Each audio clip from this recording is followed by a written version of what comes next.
Welcome back. Now we start in earnest by looking at the happenings in South Africa. Foreigners living there have had to run away after xenophobic violence broke out. In fact, Nigerians were particularly targeted in the happenings out there. Following the news of the attacks, South African vehicles were pelted with stones in Mozambique on Friday, and South African companies are reportedly being threatened with closure in Nigeria. There have been all kinds of reactions to that. Joining us to look at this very serious issue is Ambassador Korede Willoughby, the former Permanent Secretary, Ministry of Foreign Affairs, and specialist on African policies. Good morning. Good morning. Good morning. Right next to me is Mr. Chuma Ebio, who's the founder and pioneer president, Nigerian community in South Africa. Good morning, Alero. Good morning, And viewers. over on my right is Ambassador Adegboyega Ario, former High Commissioner to Namibia. Good morning. Good morning. And thank you very much for joining us. Thank you. If I may, let me begin with Ambassador Korede Willoughby. You are the specialist on African policies.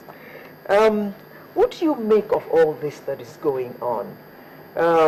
As far as African policies go, what would be your reaction to this very worrying trend in South Africa?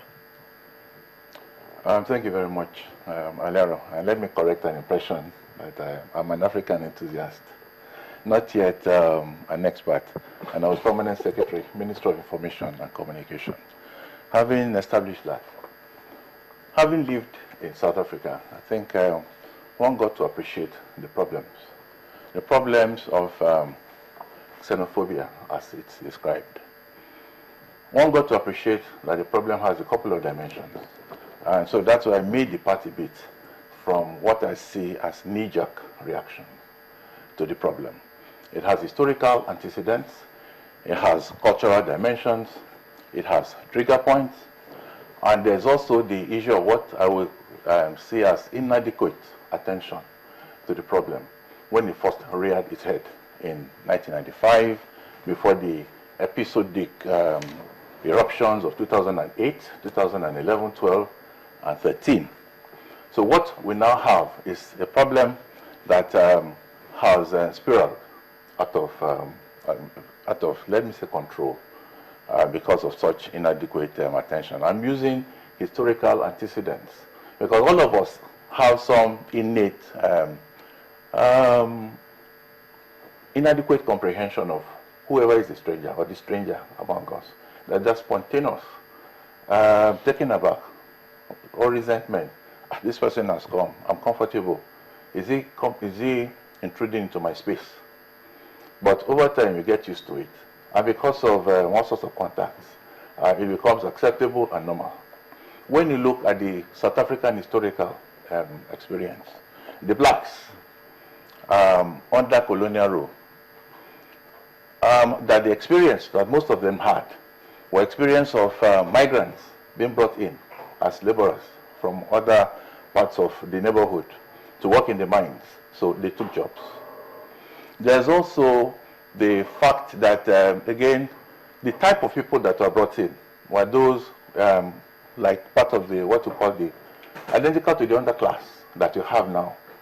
So their reference point has been that kind of person that has come to take jobs, sometimes to take wives, and to take economic opportunities, just because the people left their wives back, and they had to function in the local society. So there's that, that's why I say we have to take a look at the historical antecedents. Okay. The cultural dimension, of course, is also when you have not had close positive contact with people from other countries, other Africans, then, and you form stereotypes from those that you are relating to immediately, and those cultural stereotyping also doesn't help. And in a situation where South Africans had to fight for their independence, and there is also this, we'll say, easy recourse to toy-toying when you want to solve the problem. When you hear the toy-toying, you know, the stamp of boots, you know that things are happening. So there's that cultural dimension. And then there is the trigger points of people making not very helpful remarks about other Africans. Also, maybe some little community frazzle between a foreigner and the local, which are not quickly addressed because there is no community mechanism to address that. But the key to all this is that I'm afraid when the story of liberation of South Africa was being told, inadequate attention was not paid to the role that foreigners played in it. Okay. Those who knew were not talking, and those who talked didn't know. Okay. Mr. Vio, you lived in South Africa for several years, and in fact, you're the founder of the Nigerian community in South Africa. This talk about foreigners coming in and taking jobs, which seems to be one of their major grouses, how true is it that it's because foreigners have come that they don't have jobs? Thank you very much, Alero. Really, I must say that this stems from a historical perspective in the sense that there was white rule, there was white colonialism, and it moved on to independence. Before independence, there was divide and rule of 1971, which led to the creation of the Bantustan republics, which wasn't recognized by other countries, save for the South African government. Now, when we look at all of this, you see that the white man established structures such that will stop the blacks in their tracks, such that will not liberate the black man on time. Even long after the so-called liberation of 1994, the blacks still find it difficult to come to terms with what they are saying.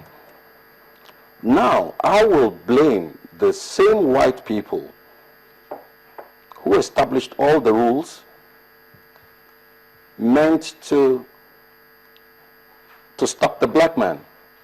I will also blame the so-called black political class who should have taught the blacks what the foreigners, the so-called foreigners of this world, have done for them to get independence, for them to get the liberation that they seem to be enjoying today. Especially Nigeria. Especially Nigeria, that spent so much, 61 billion US dollars at the time. We were all taxed. Secondary school students paid levies at the time, but Nigerian economy was so robust that even at levies of 5 naira and all of that did not bite so much in our pockets. And by the way, the naira had much more value than the dollars. So we did all of this in our stride. And that gave emergence to people, to organizations like the Eminent Persons Group, which our own General Obasanjo was chairperson to. We became part of the frontline states, even with the fact that we're not close to, geographically, we're not close to South Africa. The frontline states would mean all the Swazilands of this world, Mozambique, Zimbabwe, Namibia, Botswana, and all of that. But because of the leadership role that Nigeria played, they achieved the quest for liberation. Now, with all that is playing out, one should put his foot down and make a strong protest. We mustn't wait for our leaders to do all the dialoguing. We too should do our own protests, but not by stopping all the MTNs and all the Stanbics of this world and all of this dimension data. You know, there are so many companies, South African companies, that are flourishing, that are doing so well in this country by virtue of our economic strength. But we as a big brother in Africa would not be doing a tooth for tat. Instead, we should try and profess solutions. But again, we should pull the ears of the South Africans, especially the ones who do not know, the ones who are underdeveloped, the ones who are not educated, and also pull the ears of their leaders, all the Tokyo Sequales, all the Sam Shilowas, all the Patrice Motsepes. These are very brilliant people who should be able to call their people to order and tell them what Nigeria has done, what all the African states did for them to get the